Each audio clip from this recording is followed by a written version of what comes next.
আসসালামু আলাইকুম। দয়া করে আমার নামটা প্রকাশ করবেন না।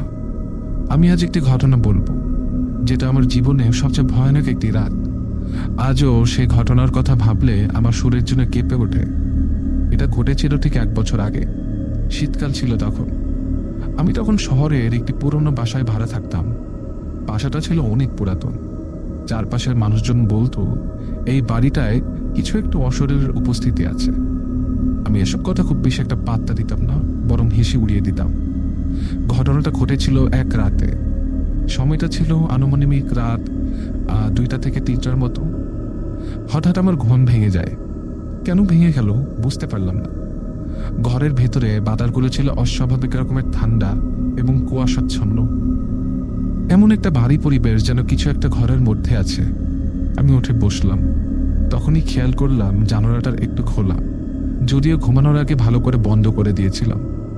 হঠাৎ করে এই ঘরের এক কোণ থেকে যেন কেমন ফিস ফিস আওয়াজ ভেসে আসছিল। প্রথমে মনে হলো হয়তো বাহিরে কোনো আওয়াজ হচ্ছে, কিন্তু শব্দটা আসছিল ঘরের ভেতর থেকে। সেটা ছিল একরকম গলার আওয়াজ। কেউ যেন নিচু স্বরের কোনো কিছু একটা বলছে। আমি সাহস করে ব্যালকনির দিকে এগিয়ে যাচ্ছিলাম। তখনই আমার কাঁধের উপর দিয়ে ঠান্ডা বাতাস ছুঁয়ে গেল। আমি ঘুরে তাকাতে কিচ্ছু দেখতে পেলাম না। ঠিক তখনই দরজার পাশের আয়নাটা যেন কাঁপতে শুরু করলো। যদিও ঘরে বাতাস নেই। আমি আতঙ্কে পেছনে সরে গেলাম, আর তখনই দেখলাম ঘরের এক কোণ থেকে ধোঁয়ার মতো একটা কালো অবয়ব ধীরে ধীরে স্পষ্ট হচ্ছে। সেটা মানুষের মতো, কিন্তু মুখ নেই, চোখ জোড়া যেন জ্বলছিল, লালচে রং।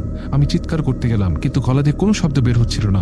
পা দুটো যেন জমে গিয়েছিল আমার, আমি নড়তেও পারছিলাম না। সেই ছায়া ধীরে ধীরে আমার দিকে এগিয়ে আসলো। আমার মনে হচ্ছিল যেন সময় থেমে গেছে। আমি আয়াতুল কুরসি পড়তে চাচ্ছিলাম, কিন্তু কোনো শব্দই বের হচ্ছিল না আমার মুখ দিয়ে। ছায়ামূর্তিটা এবার একবার আমার সামনে এসে দাঁড়ালো, আর তার নিঃশ্বাসের ঠান্ডা স্পর্শ অনুভব করছিলাম আমি।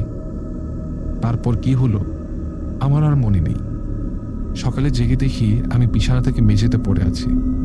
ঘরের জিনিসপত্রগুলো এলোমেলো। দরজাটা একদম হা করে খোলা। আমি জানি এটা কোনো দুঃস্বপ্ন ছিল না। এরপর আমি আর ওই বাড়িতে স্টে করিনি। এই ঘটনাটা আমার বিশ্বাসকে বদলে দিয়েছে। আগে আমি এসব জিনিসে বিশ্বাস করতাম না, কিন্তু এখন জানি এমন কিছু সত্যিই আছে যেটা আমরা চোখে দেখি না, কিন্তু তারপরও এরা আমাদের মাঝে রয়েছে। এই ছিল ঘটনা। আসসালামু আলাইকুম।